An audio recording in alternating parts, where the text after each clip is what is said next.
Welcome to the Free Library of Philadelphia. My name is Jason Freeman, and I am a producer and editor here, but I'm also a great lover of literary fiction, so it is my great pleasure to be here to introduce Nana Kwame Adjei-Brenyah and Daniel Torday. A bit about tonight's two authors. With characters situated in surreal, Twilight Zone-esque, yet all too familiar positions of oppression within our most venerable institutions, Nana Kwame Adjei-Brenyah's 2018 debut fiction collection, Friday Black, was praised as a vivid, original portrait of America in all its racism, weirdness, and abject consumerism by People magazine. It was also praised by me as one of my favorite story collections that year, for whatever that's worth. The winner of the Penn Stein Book Award and the Saroyan Prize, and a finalist for the National Book Critics Circle's John Leonard Award for Best First Book. He has contributed work to some of the country's most prestigious publications, including Guernica, Esquire, the New York Times Book Review, and the Paris Review. His debut novel is called Chain Gang All-Stars. In it, he follows the gladiatorial fortunes of two women inmates who compete for their freedom in highly profitable and popular, officially sanctioned prison death matches. A review in the New York Times partly reads as follows.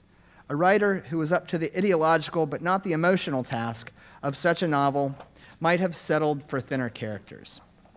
But Adjei-Brenyah, flitting from perspective to perspective in brisk chapters, assumes all of them easily and fills the characters' inner lives to the brim, especially those of the incarcerated. Tonight's other author, praised by George Saunders himself as a prodigiously talented writer with a huge heart, Daniel Torday won the National Jewish Book Award for both his debut novel, The Sensualist, and his follow-up, The Last Flight of Poxel West. His other work includes the novel Boomer One, as well as articles and essays published in Esquire, M+1, Tin House, and the New York Times, among other publications. A professor of creative writing at Bryn Mawr College, he is also the winner of the Sammy Rohr Choice Prize. He joins us tonight with his latest novel, The 12th Commandment. In it, he delves into the sins, redemptions, and secrets of an Ohio-based Jewish Islamic religious sect grappling with the murder of its prophet's son. In a review, recent Author Events guest, memoirist, author of Crying in H-Mart, and Grammy-nominated musician Michelle Zauner had this to say about The 12th Commandment. The novel pairs the gripping mystery of Raymond Chandler with the existential inquiry of Philip Roth, then arms the two with AR-15s and a kosher banquet of edibles. A rare literary delight. Daniel Torday is operating in his prime. And I know that's true because when Michelle Zauner was here a few weeks ago, she had nothing but good things to say about her former teacher, Dan. So, Philadelphia, join me in welcoming tonight's guest. First, we're going to have Nana come out here and read, and so let's hear it for him. Hey, how's it going? So many familiar friends from different places. Having a book out, it's so weird. It's like going out and it's like weird crossover episode is happening in front of your face all the time. This is my second book. It's been a little while. My first book was 5-ish years ago. And I'm not gonna lie, I was looking pretty shaky for a little bit. I live in New York. I don't know if you know, in the last 5 years, a lot of things have happened in this world. And I remember just working on my book, just like typing away, in the off chance society didn't fully collapse, and trying to imagine that this very moment would happen. So I'm very grateful. And I've been thinking a lot, I just did an interview right before this, I've been thinking a lot about what's changed from then and now. I was 27 when my first book came out, and that was like a talking point in a lot of the interviews, and they were like, he's so young, he's like Wunderkund or whatever. But I remember feeling kind of like, I wish they didn't talk about my age so much. And now, I'm 32, and they don't talk about my age at all, and I kind of miss it a little. I'm like, I'm not that old. Just like, regular age Negro has a book again. Doesn't really hit the same. I'm gonna read just a little bit from the very beginning of the book. I call it the beginning and not the prologue because I did a poll on Twitter asking when you guys see prologue in a book, you guys definitely read it. And what I found may shock you.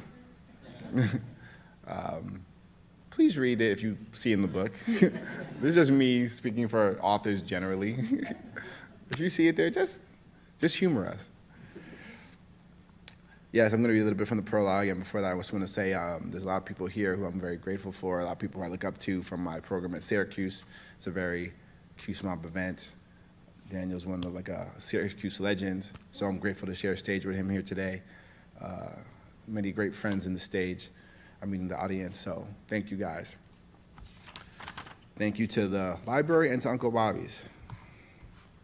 It's always good vibes when I come out here. So I'm going to read a little bit from the not prologue.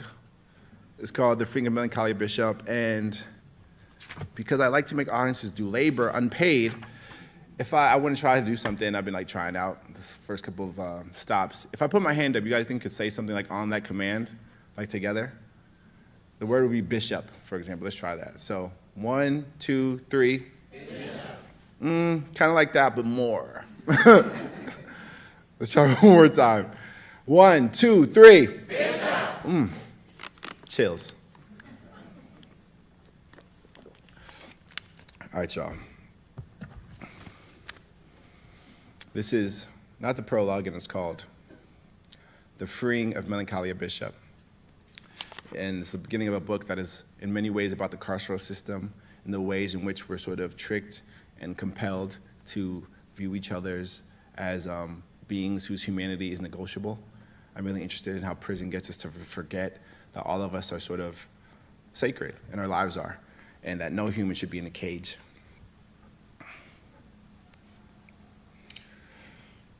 The Freeing of Melancholia Bishop.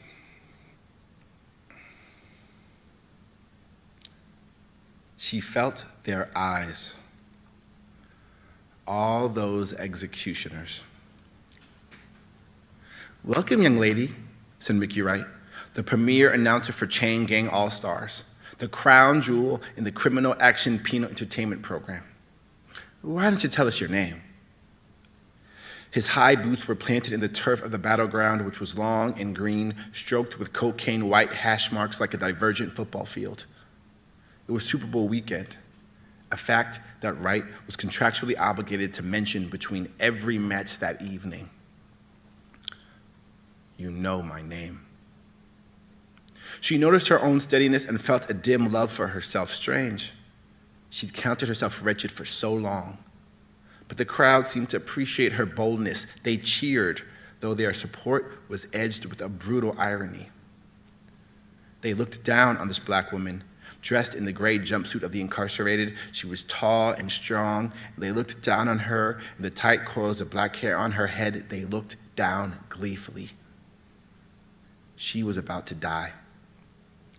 They believed this the way they believed in the sun and the moon and the air they breathed. "Feisty," Wright said with a grin. "Maybe that's what we should call you. Little Miss Feisty." "My name is Loretta Thurwar," she said.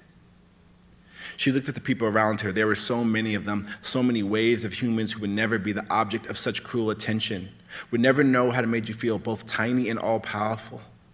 How the thrum of thousands was so loud, so constant, it could disappear from your ears but continue to roar as something felt in the body.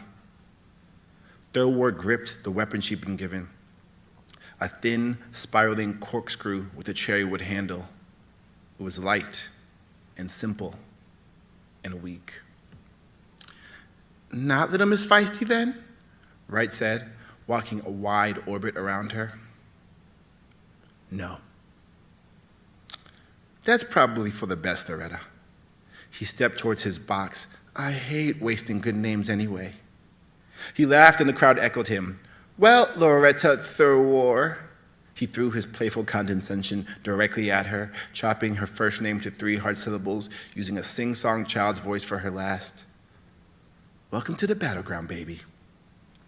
There was an electric cough in the air, and Thurwar was pulled down so forcefully she feared for her moment that her arm had been dislocated at the shoulder. Kneeling, not knowing what else to do, she started to laugh. Chuckling first, then deep laughter. The feeling of hold that came from the magnetic implants in her arms was actually one of gentle massage under the skin. She could wiggle her fingers freely, but her wrists were glued to the platform, the ridiculousness of it all. She laughed until she felt out of breath. Then she laughed some more. Then the bells began to sound. Wright screamed into the air, "Please rise for Her Majesty!" He ran the rest of his way to his announcer's box. The crowd stood on their feet. They held themselves still and erect for her. She walked into the full football field, aluminum alloy on her arms, braids that stopped at the back of her neck, exposed shoulders, each tattooed with the whole market trademark logo. A series of rods jutted out from her chest guard and circled her muscled abdomen to form a sleek cage. It was a custom creation. Thurwer had watched, even cheered, the first time she'd seen that the metallic pieces, initially thought to be exclusively defensive, were more.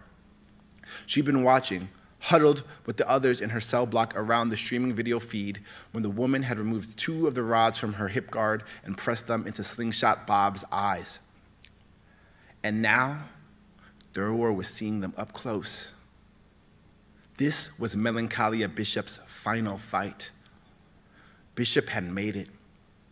She had done what no woman before her had done, survived 3 years on the circuit, 3 years of slamming down her hammer, Haas Omaha, and swiping her mace, Vega. 3 years conquering souls. Drowned King County's very own Queen of the Damned. All she had in her hands was her helmet. Melody's helm, Crusader style, made of tin with a gold cross down its middle. The Annihilator, the bad news bitch, the death songstress herself. The 7th bell rang. The people screamed. For years, this had been their sacred ritual, the 7 bells of Melancholia Bishop. They'd seen her wipe scum off the earth. They'd seen her kill women and men who they'd once claimed to love. Now she stood and looked out at them for the last time. Soon she would be free. Melancholia! Bishop. Melancholia! Bishop. Melancholia! Bishop. The crowd chanted. Her brown eyes explored the bleachers. Then she raised the helm above her head. Once it was on, she was home. Melancholia! Bishop. Melancholia! Bishop. Melancholia! Bishop. For the last time ever! Wright cheered. Please help me welcome the winningest woman to ever step on the battleground, the mistress of the murder ballad, the sacred sweetheart, the Crusader, the baddest the planet has ever seen, your very own Melody Melancholia Bishop. Price. Your very own, Thurwer thought. Rattled by the force of love that exploded from the audience, they loved her so, and still this woman, despite it all, belonged to none of them. She had an aura about her that made that clear. It was enough to push Thurwer's eyes down to the ground as if the woman in front of her truly were royalty. Thurwer watched, bowed in her keep, an impossible power in front of her, the hammer, the mace. On one side of the field, there was a knight in her armor. On the other, there was Thurwer in a jumpsuit, a corkscrew slick in her clammy hands. Bishop!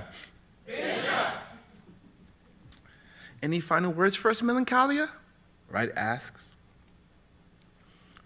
What's left to say, she said, her voice echoing metallic but familiar through her helmet as she addressed the crowd. I'm in the same place I started. The crowd cheered wildly. When I got here, I had 2 M's on my back, 2 murders. When I leave, I'll still just have 2, but I've had to kill so many more to get here.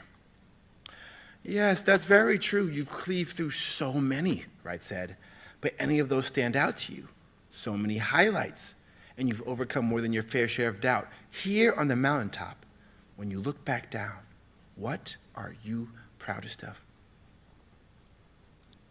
Proud? A metal face turned toward the sky. Her shoulders bounced as she laughed. The crowd followed awkwardly, chuckling because this was their queen. As the crowd grew raucous with laughter, Melancholia fell silent. Then was a moment where the crowd seemed not to know what to do next. "Lock in," Wright yelled. Again, a force sounded, this time locking Melancholia Bishop into the platform beneath her. The HMC, that's like a floating camera thing, the HMC that she had been speaking into flew up and around behind her. The crowd let out a small gasp. To force lock her, to silence her on her freeing day, it was beneath them. A sudden force lock was what you gave the despicable, the uninitiated, the unruly, the afraid. And so they turned their noses up at it, but turned them back down just as quickly to take in the history unfolding before them. The freeing of Melancholia Bishop. "Let's deathmatch," Wright yelled. The loud, empty sound of unlock called through the arena. The women were released upon each other. Thurwer stood up and she ran directly at the unbreakable woman in front of her. Once she was close enough for it to matter, she leapt into the air and pulled back her fist, clenched around the corkscrew, and aimed to strike. She screamed, thrust down, the neck. Her body said the neck. Melancholia snatched her by the wrist, dissolving her force to nothing, then punched her in the gut. The people screamed to the beat of bass drums. Again and again they'd seen her catch and crash, had seen her drop Haas Omaha or Vega and grab her opponent with one hand before using whichever weapon she still held in the other to deal a death blow. But now she held this nothing by the wrist and threw a bare-knuckled punch, a blow anyone could survive. She was playing with her food. They laughed and cheered and cried, a showwoman to the end. "Swing through, not at," Melancholia said. This the people could not know. In her helm, with no HMCs buzzing around, the two women on the battleground were alone with their words.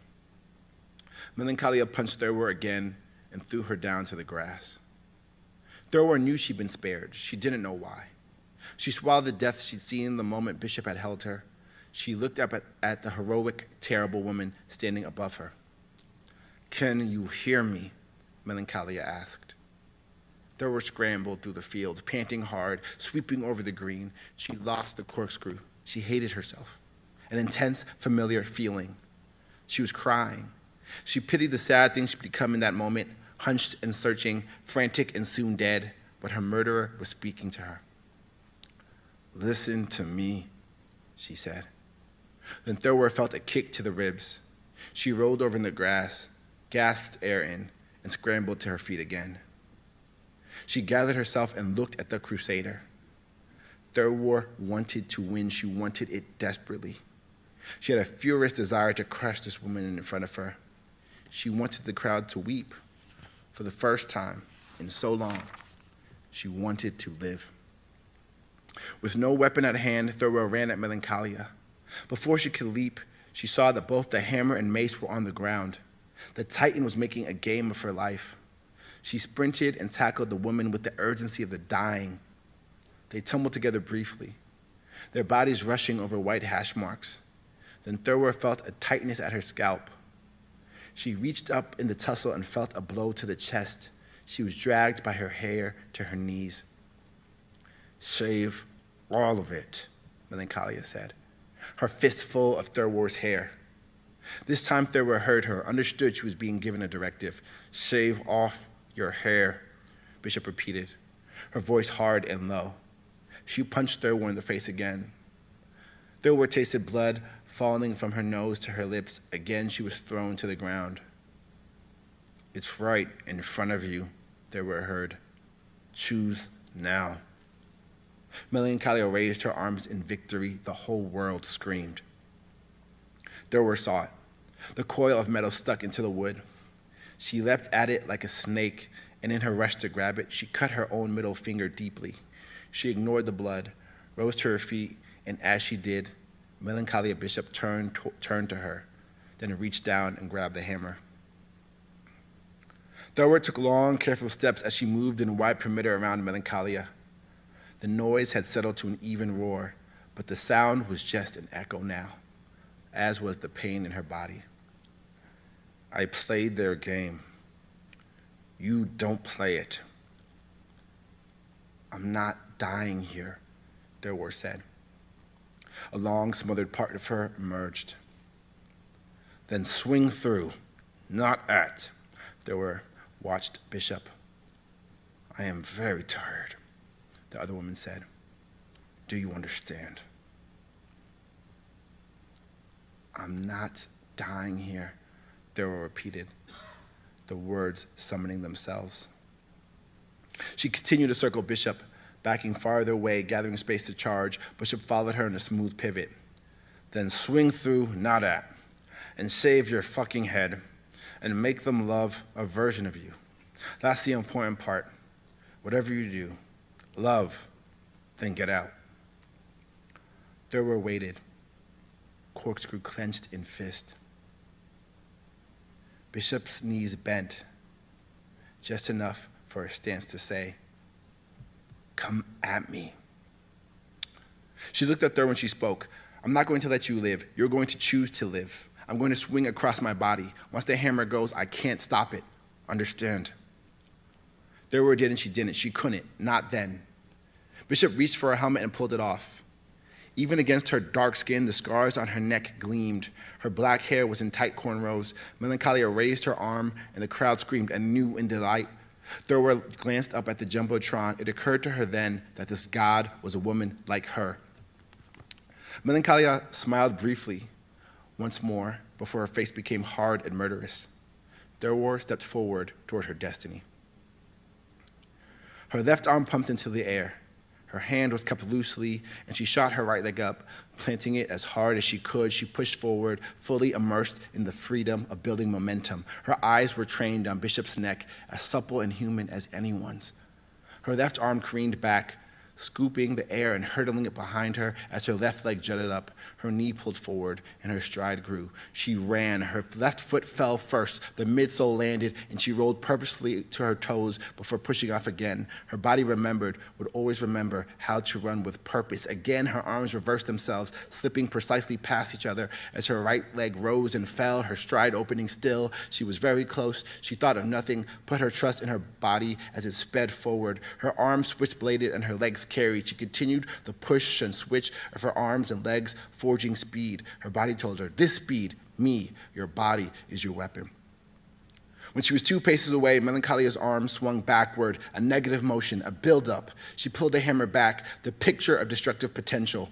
Thurwar's foot came down again. Melancholia came forward, pushing first, then letting the hammer pull her. It swung across the air in a murder song. Thurwar dove toward the ground, tucked in her head and neck, and rolled as the hammer sowed fresh death into nothing. She crouched, and then she leapt, her right corkscrewed fist leading. She screamed as she ripped open Melancholia's jaw. The silence bore something new in Thurwar. Her body tingled as red fell into her fist. A spattering of blood burst from Melancholia's lips. The hammer rose and briefly crashed down, just grazing Thurwar's shoulder as she twisted out of its murderous path. Thurwar jumped onto Melancholia's back. She wrapped her legs around Bishop's waist and stabbed hard into the side of Bishop's neck, then pulled the corkscrew out and punched in again. This time, as she tried to pull it out, the screw resisted, caught in the tangle of Bishop's flesh. Thurwar pulled harder, and when she did, the handle came out alone. The metal screw lost somewhere in Bishop's throat. With nothing with which to pierce, Thurwar punched Melancholia's head. She'd given 3 heavy blows before she felt the champion's knees buckle. Bishop swatted weakly behind her at Thurwar, as if at a pesky fly. Her hammer was on the ground. Thurwar drank the sweet, rich silence of absolute awe. She screamed a roar, and in that moment she was the only sound. She jumped from the woman's back, and Melancholia stood sleepily, somehow, still. Seeing the woman in front of her, Thurwar scrambled to grab the hammer. Her fingers frowned the grip, and Melancholia looked down at her. Suddenly afraid, Thurwar jumped back. Bishop swayed, holding her neck, then letting it go. Her eyes were brown, beautiful, tired, and yet they widened for a moment as she looked at Thurwar, her killer. those eyes said. There were obeyed. She ran. She brought the hammer like a bomb to the face of its first master. And the people, those people, were silent no more. Thank you, guys. I have no idea how I'm supposed to follow that up. I'll just raise my hand and you guys say bishop. Thank you all for being here tonight.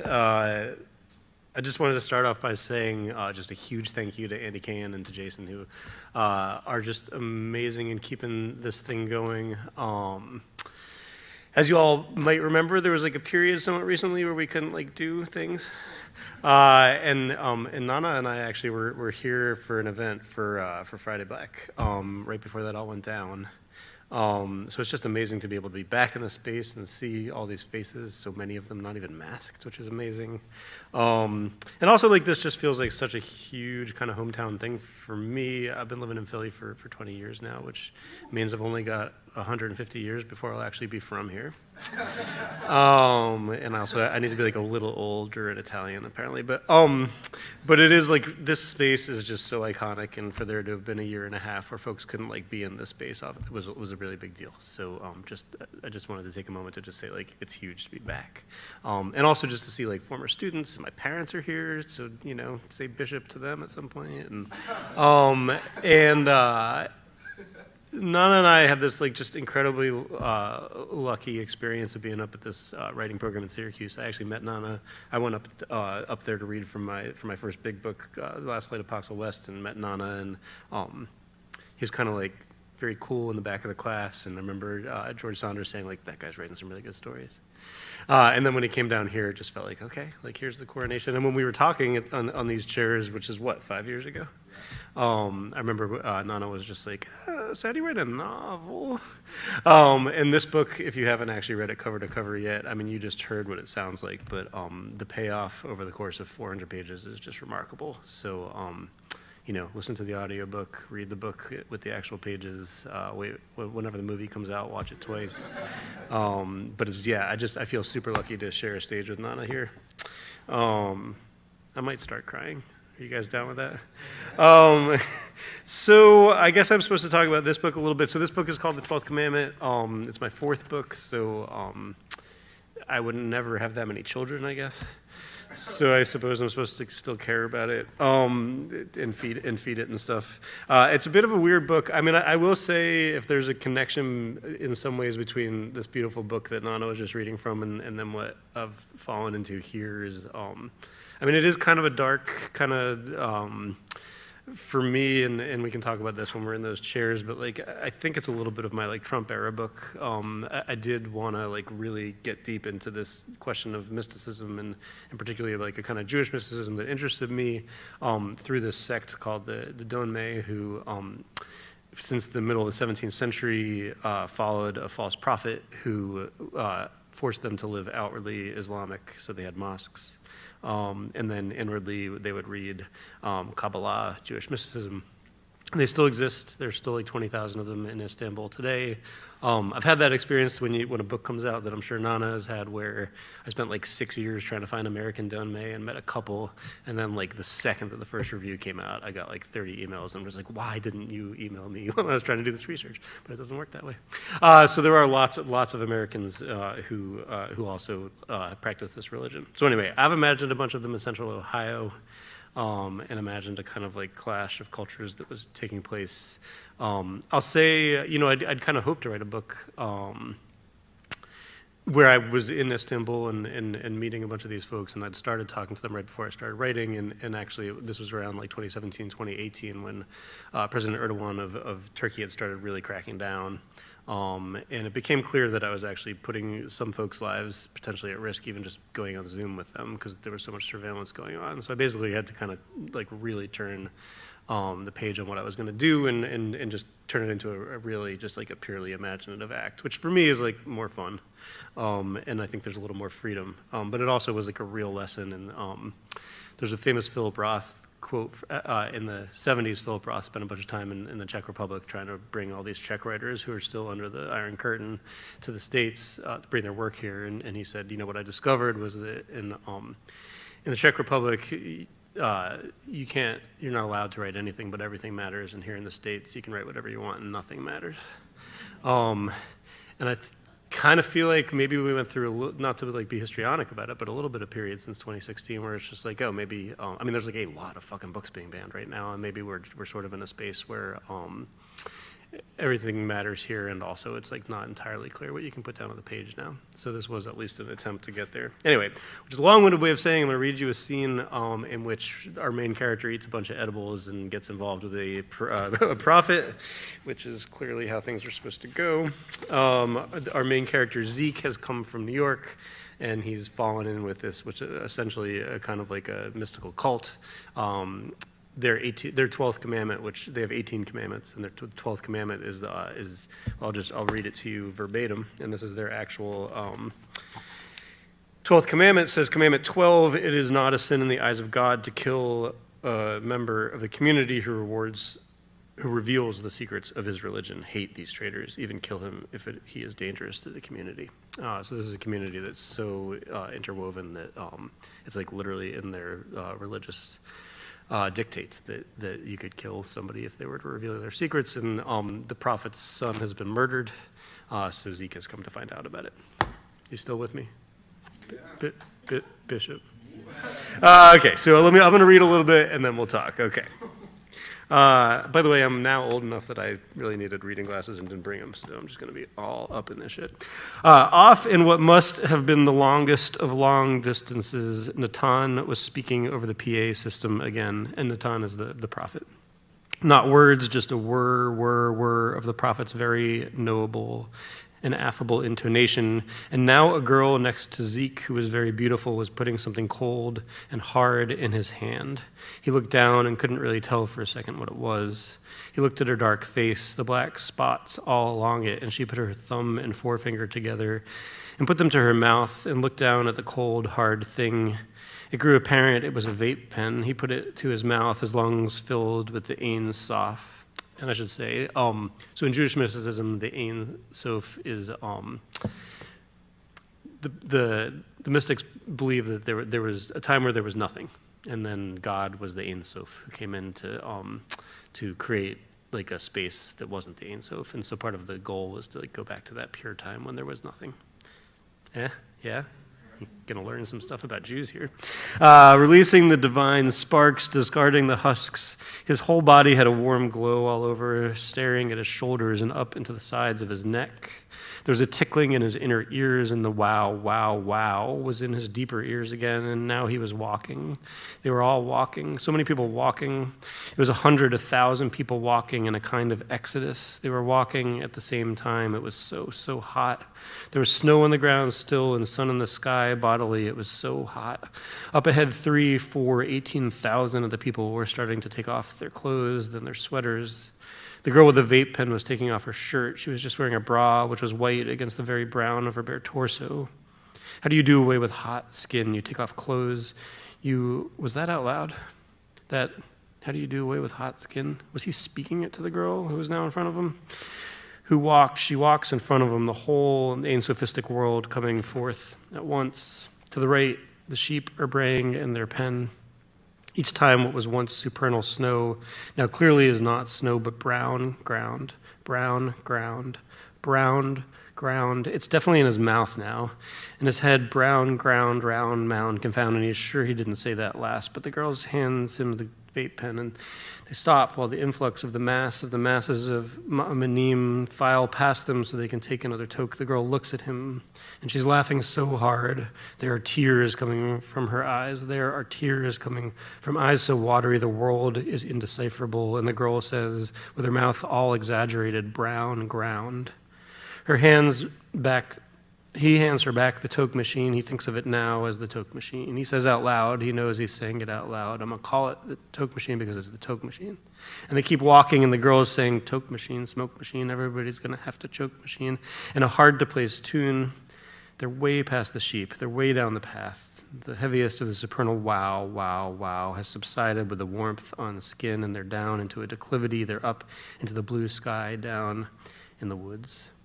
They will be walking past a wood with a circle in the wood, a familiar one, the circle in the wood where the body was found, which makes his stomach prickle. And movement stops, pushes clear of the crowd, moving in waves all around, and puke comes up past his feet, and the hot, hot neck stops. It stops, but the girl is gone. Then a flash of her white bra, and "Are you okay?" She says it. It's clear what she means, so he wipes his mouth and spits, and wipes his mouth again and says, "Yeah." And she hands over a white round thing, puts it in his mouth. The burning sensation is all around the inside of his mouth. Mine says mint. Now says "thank you." With the burning sensation around it, they are so far past the circle in the wood.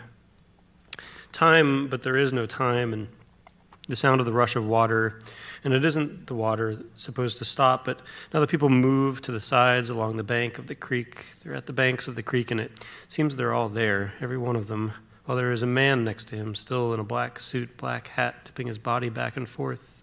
Back and forth, there is no sweat on him. Most of the people are not in clothes anymore. Even the elders with their pachyderm skin hanging off like entropy has decided to allow them the freedom of the asophistic world with skin that does not do much to distinguish them from all those around them as they had before, and down to his thighs there are still boxer briefs on. They feel scratchy against his hips, but tugging at them, he doesn't take them off. Pink spots on girls' chests show that they are in the shape where they are no longer wearing clothes, and along with them lined, and he does not want his junk to hang down like that because there is no comfort in the way the brief is scratchy on his hips, but keeps his right now shriveled inward, hiding junk in place with the cold on his feet even though his neck sweats. Now there's a wow, wow, wow. Again, people making all kinds of bass sounds because the prophet is standing up to his naked waist in creek. He is in the water, but the water is not moving around him. It takes time, though there is no time, to hear it. But the prophet is saying over and over again, as you move through the water in the creek, the water will part around you. As you move through the water in the creek, the water will part around you. As you move through the water in the creek, the water will part around you. Move through the river, the water will part around you. And I'll stop there. Thank you. Here again, look at us. Like that meme. We are always meme. Can I ask you a question? 100%. So I feel like you've like really nailed in Chicken Egg All Stars this version of a world that feels like it's like totally imagined, but also there's references to like George H.W. Bush and stuff. But also like we're thinking about the carceral state as it's happening in the moment where it happens. So like what kind of homework went into thinking about like that world? And then how did it kind of like come together as an imaginative act? Yeah, too much homework for me. This is the first time I had to really do research, and I'll ask you about this afterwards too. But at first I just had the idea for this woman who's like in the eye of the arena. I didn't really have a sense of exactly what the situation was. Pretty quickly I got the sense that it had to do with her being imprisoned or convicted of a crime. And I thought it was actually going to be a short story for Friday Black, and overshot that by a couple hundred pages. But once I started thinking about like prison, and again I'd sort of like kind of had the idea that like, you know, on paper I'm an abolitionist. Like I know like the things to say. I'm left, progressive, blah blah blah. I go into art school. I have MFA. You know, I know like the party line, so to speak. But I felt like it was shallow, which I think I think as that word has come into the popular vernacular a little bit, there's sort of like a shallow appreciation of what that actually means. And I think in some ways me writing the book was discovering that I actually was an abolitionist, like truly. And so the research that it took was me finding, and early on just doing basic history of how do we even get here pretty quickly. I think I already knew, but pretty quickly I learned like for certain the like direct ancestor to our current carceral system is like sort of obviously, I guess, slavery. And I also sort of sought out luminaries and thinkers who are really engaged in the subject, like Ruth Wilson Gilmore is maybe maybe the biggest name, Ruthie Gilmore. I don't know if people know her, a great abolitionist. Most people know of Angela Davis, who was huge for me as well. Miriam Kaba later on in the book. Albert Woodfox later on in the book. These are people who are either formerly incarcerated or whatever, who have all written extensively about the subject.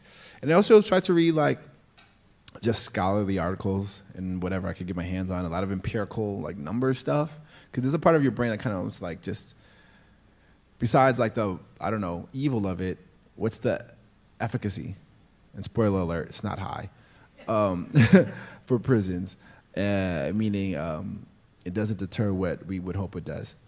And so it was a ton of shit, basically. It was a lot of reading and a lot of like, maybe even more importantly, soul searching about the subject, which I can get into more.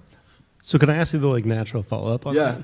And take this in exactly the spirit in which I'm asking it, because if I'm just dead off, you can tell me. But I remember like listening to George Saunders talk about how like he thought a lot about all of his literary influences, but then also like he watched a lot of TV and like he loved his cartoons. And I've heard Nathan Englander say something similar, and like it feels like there's also just this layer of like manga and video games, For sure. and you know Stephen King's The Running Man. So like how did that all like was that like a layer that you put on, or how do you think that kind of fit in?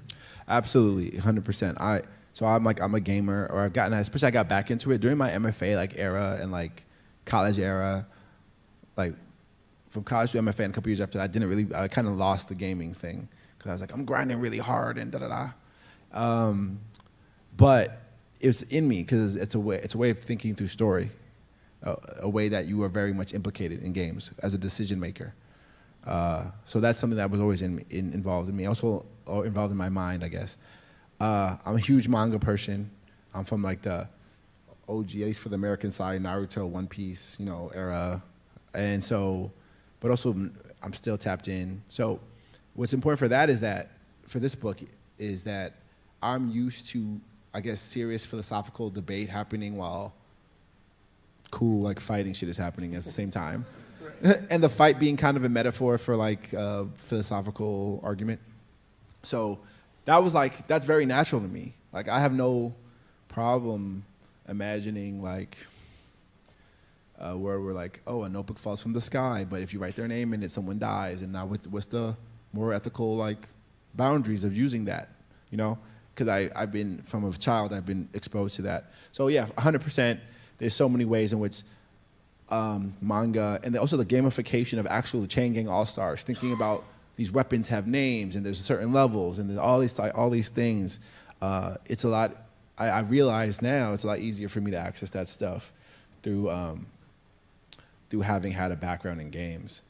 I was going to ask about, for you with your research, because Paxo West was, I think I told you this before, that was the first novel I ever taught in class. I taught in the Living Writers course. I apologize. No, it was actually like a great read for me in my class, and also obviously you coming was great too, but I can imagine that book took enormous research. It must have.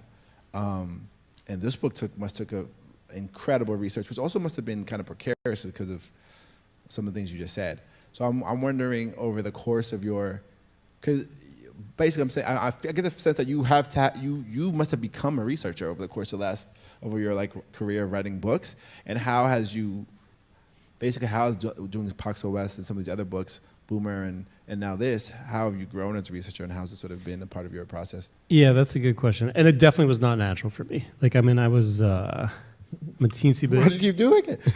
Yeah, it turns out I have to. I mean, I remember like being when I was in high school, like there was not an internet, and like I just remember going to the library and being like, so you just read all these books, like, 'cause that's like find shit out, like that seemed impossible, And so for Paxel, the last flight of Paxo West is about this kid in the 80s whose uncle, kind of grandfather figure, is a Jew who's flown for the Royal Air Force. So I had to do, and the book includes his fictionalized memoir. So I had to be able to write about from the perspective of this Czech Jew from 1939 to 1951. And actually, like, I'll say the biggest thing I learned during that time is actually, like, I can articulate it best not through me, but through having heard the writer Jill Lepore, who writes for The New Yorker and has written a bunch of really good books about American history. And she has said, like, her process is she just goes to the library and just ignores every book that anybody would actually have read. And it's just like, okay, so what are like the other sources I'd have to look at to find out what like a historical moment is like? Like what are the magazines, what are the newspapers, and what are the primary sources? So I think in a way it's like having that moment where it's just like, I don't think I can read 90 books about World War II or 90 books about Jewish mysticism, but I think if I were to find like for me with Poxel, it was just like I read like probably 25 or self-published memoirs by people who had flown for the Royal Air Force like in Zimbabwe. And actually partially just to be like, so like if you like flew for the Royal Air Force in Rhodesia in World War II, like how bad would that story have to be to not find a publisher? Right? Like, and also like what information must it contain that like people don't know? So like for instance, everybody knew about the firebombing of Dresden through having read Kurt Vonnegut, who was a great storyteller. But it turns out that firebombing actually was like drastically overpurported. It was probably like the 12th worst firebombing during the time. The firebombing of Tokyo was 1,000,000 times worse, and there were a lot of bombings in Germany during that period. It happened that Vonnegut was there, but like the idea of it as being this sort of like anomalous historical moment was like completely false, right? Yeah. So it was like using that as a source actually would have turned up. Like I don't want to write a book that builds on that kind of false narrative. Right. Do you know what I mean? Like I that feel was like like a it's, one-off or rare thing. and it became a myth, right? It became mythological. And I mean, and it's not knocking Vonnegut at all. That was his life experience. But like, I think we received it like a tiny bit falsely, right? And that's not disinformation. But it's just like, I think in some way the question is like, so how do I, without just leaning in on the esoterica of this stuff, find some information that's like true and interesting, but also like you wouldn't find it if you just jumped into like a Wikipedia page, I love it, and it comes off in your books that like there's because I feel like there's research for fact and research for like I don't know not just texture but like the lack of a better word heart of something, and in your books you can feel that you've gotten to the place of like where you almost sort of like just put yourself in that time and you can around those people. Well, I think that's the dream, right? And I want to hear about it in Chinging All Stars, but it's just like to get to that space. I mean, it's like it's always the Faulkner thing, the human heart in conflict with itself. Like those are the stories, right? Yeah. Like I'm in the midst of doing a ton of research about my next novel, which is going to be about like this major chocolatier family from like the 1880s to the present, and there's this amazing detail. Right. Uh-oh. Is that funny? No, so like I've been like reading about Milton Hershey, and I've been reading about the Cadburys, and Milton Hershey had this crazy moment when in like 1945 where he was believed so heavily in chocolate that he would like take a knife and try to scrape off the liver spots in his arm, and then put chocolate compresses on them to see if it would go away. And his doctors were just like, "You're going to die of an infection. You're 85 years old, and you're carving shit into your arm." But it like kind of worked. But it's like, but those are the moments you're looking for where you're just like, okay, like who wouldn't read 10 pages of that? Right? Like who wouldn't read 10 pages of like a version of Milton Hershey cutting himself in 1945 to find out if like chocolate could save his life? So I mean, I think that like there's a certain amount of reading that it takes to get to those moments, right? Yeah, and I was asked earlier today, actually, someone was about like when research is, how much is your research like sort of creating the narrative plot, or how much like are you like just going on your character's like journey and then like sprinkling it in? I was kind of in the position where like I sort of just tried to take it as much as I could and then forget about it. But there were times where I'd find something out and I'd be like, this has to go in. This entire chapters that I think grew because of like I have to talk about the McCluskey case, for example, and how it fundamentally renders like our Supreme Court and therefore our Constitution okay with empirical evidence of racism, and things like this. So like, it was the incorporating research was really new for me, and I feel like you've kind of really. I'm not surprised you're doing a lot of research again, because it seems like you found like a cool sweet spot where you can have work that is fictional and well researched, but still has that, for me, that engaging quality. Yeah, and also I'm just not that interesting. But you choose interesting topics, though. Thank you. So Chocolatiers. Chocolatiers. Who doesn't want to know about them? So we're about to turn over questions to the audience, but before I do, just a quick follow up. So did you feel like you knew then that the manga gamer filter was going to like bring across each of those like moments for you, or like how did that help you handle it, or what was the? I don't have to think about it. I'm so like such a nerd. That stuff is like in my life. I view myself as like a manga character in something. I view I don't know if people here know Naruto, so it won't really land, but like I view even like George and Dana, and these are like my professors at Syracuse, and Arthur as like anime like mentors who are making you stronger. And I view the whole MFA experience as like a lot of times in manga there'd be like a time skip where like the characters leave and then come back like way stronger. I view Syracuse as like that. Like I went to like learn Rasengan basically, and I did. So I don't have to, those things I don't have to think about. It's just kind of like my default. It's just how I sort of view things. I think it was sort of true in my last book too. I can feel it, and it works. Howdy. I just want to first say thank you both so much for amazing readings. There's just a ton of musicality in both of your texts, and Nana, your hat is just prompting this for me because it's such an amazing hat. So I just wanted, I mean, there's poetry in your work, you know, so I was just really interested if each of you would maybe be willing to share the poetry that you've been reading, if it's been inspiring your work at all. And so I appreciate that. Thank you again. Thank you. I knew this hat was going to prompt a question. I got an AWP, and I was like, if I wear it here, it'll be cringe, but if I wear it somewhere else, it'll be cool again. I don't know. I like a ton of different poets, but who I've been reading recently, and someone who I read, who I taught, and like she kind of like ended up shaping a whole class, is Salma Sharif. I don't know if people know Salma Sharif. That first book, Look, just like really, really like shaped a whole bunch of stuff for me. Then now she has Customs also. So she's really one of my favorite poets. Roger Reeves, way up there. Then also, again, because of Syracuse World, they put me on to Etheridge Knight. It's big on me, big for me. I'm just trying to think about people I like to teach. Chen, huge. So that's something.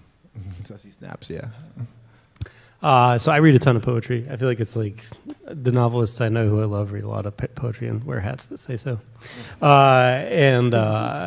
Carl Phillips won a Pulitzer today, so if we could just be like, Carl Phillips is one of the greatest humans on the planet, and forever has just been one of the greatest American poets. So just a gigantic deal that Carl won that prize today, and I read a lot of his work all the time. I actually have a really good friend who's a Syracuse novelist who Carl was her classics, her Latin teacher in high school in Cape Cod, so he's come a long way. I think that this new 5 books of poems that Joy Graham has written recently about where we are in the world, both like in terms of wars and the climate, are like as remarkable as any project that has taken place late in any writer's career. So I've been reading those a ton. And I was very, very lucky a couple weeks ago to host fiction writer and poet John Keane, who won the National Book Award for his book of poems, Punks, this year, but who also has this insane collection of short stories called Counter Narratives. It's just one of the best books of short stories I know of. So if you're into poetry, like that John Keane book, Punks, is just incredible. Hi, thank you both for a great event. Nana, big fan. I loved Friday Black, like one of my favorite short story collections. Thank you so much. And I'm still reading your new book, but I was just wondering, both the books have this huge theme of like sci-fi, dystopia, fantasy, and also obviously like mass industrial complex and like the condition of Black folk. Which came first for you in terms of what you wanted to write about, and how did the melding of those two come together for you? It's a good question. I think the sort of the like real life oppressive structures of existence are, it's hard to say which, because they kind of both like just me, you know. I think but strangely, as a kid, when you're sort of ignorant, I might have actually been more aware of the power of whatever genre space I might want to employ, whether it's speculative and dystopic or what all these things, which are all terms like I fully embrace but never actually think about in terms of my process, you know. I generally don't think about any label you could probably think of it. I discover it after the fact, kind of, you know. I feel like I discovered the word speculative in my first time I read one of my reviews, and I was like, how dare you? Then I looked it up. Then I looked it up and I was like, oh yeah, that's me actually. Yeah, you're right. So I don't know, but I think that I've, at least as a reader, been interested in stories where those who are under the thumb of some oppressive forces are like trying their best. And I also know that I've liked stories from as far as I can remember where reality, physical reality, quote unquote, is malleable and it's not necessarily always human scale. And even as that's being done, the story is reflecting our lived life. So it's hard for me to tell. I guess what I'm saying is probably like, it's like chicken and the egg for me. It's a great question though.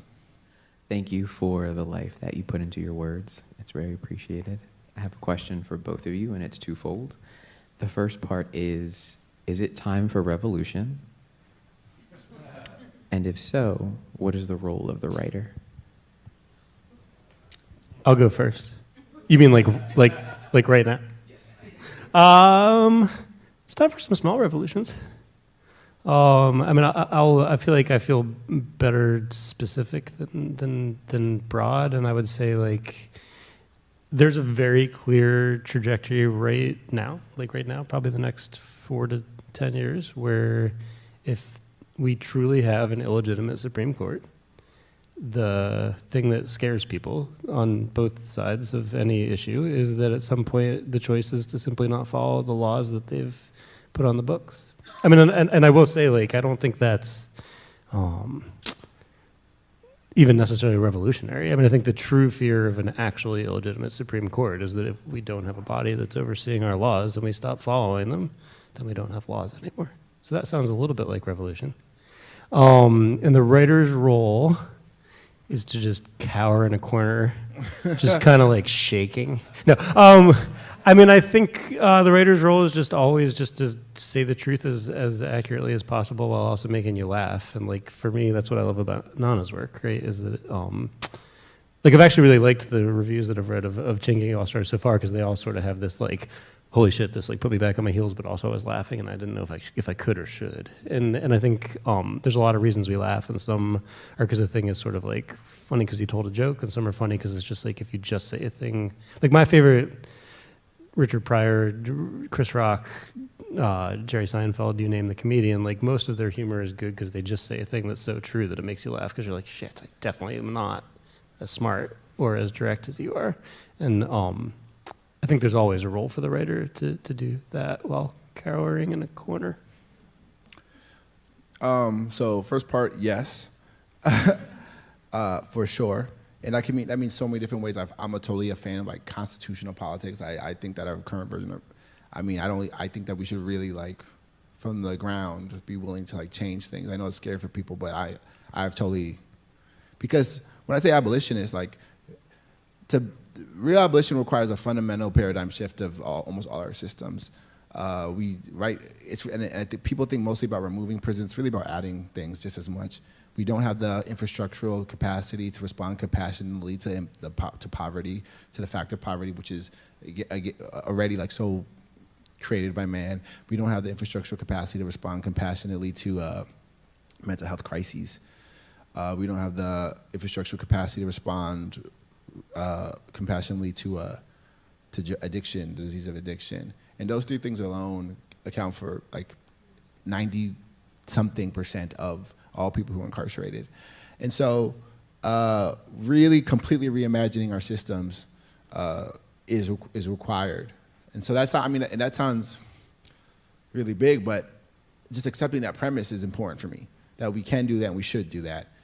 And that the people we sort of look to who like, I don't even have to discredit them fully, who like basically who have built our current government, I think it's like sort of insane how much reverence we still hold for them.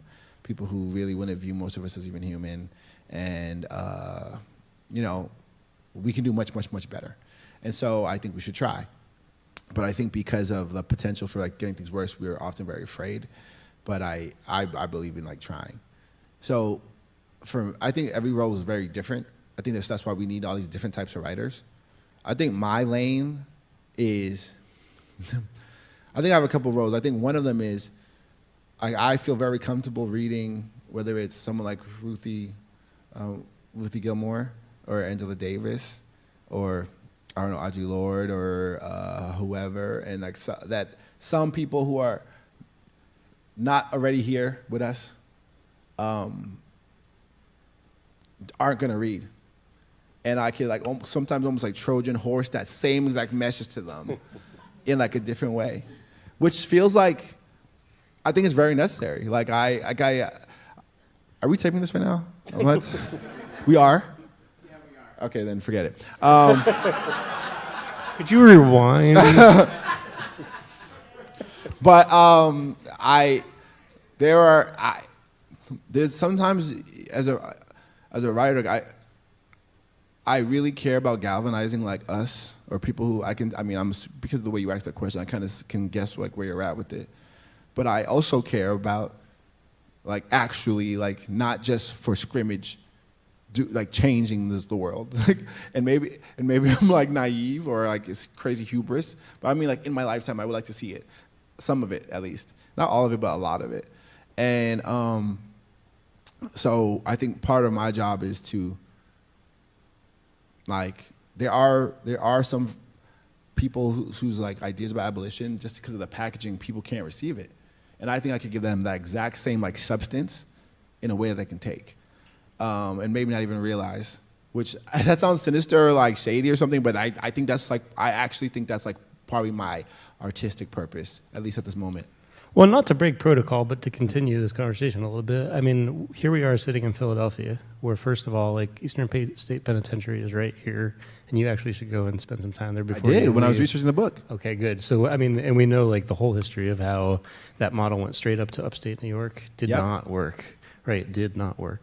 But also, just to bring in like a little bit of, my wife is a psychiatrist, and she did a couple years of community psychiatry at the end of her time, which is a job where in the 60s or 70s when we still had asylum, she would have been in places where mentally ill people were incarcerated, and now those homes have been shut down, and and all of those folks are put back into, or allowed to go back into a community, and there are psychiatrists who go out and check on them. And I would just say like that is a model like 112% of exactly what you're describing. Right? It's a thing, and so like I feel like I can be like really hard truths about like the darkness of our current reality, but like make it funny, and people could take it in. And I can see that in how I'm received, and so I feel, and I can also see how people who I completely fuck with, I'm sorry, like completely like how how they're received. And sometimes I think part of my thing is like, okay, like let's take it in. But I view it as like everybody got like an angle. I think part of writers I think we're part of a whole large group of people who are trying to change and save the world, and I think it's a team effort. And I think I'm figuring out like my part of it. And it sounds like corny or whatever, but I've like totally embraced it at this point, so I don't even care. Anyway, sorry. All right. That was awesome. We have been given the time, so thank you guys for being here. We're going to be upstairs signing, and we would love to continue this conversation up there. Thank you guys so much.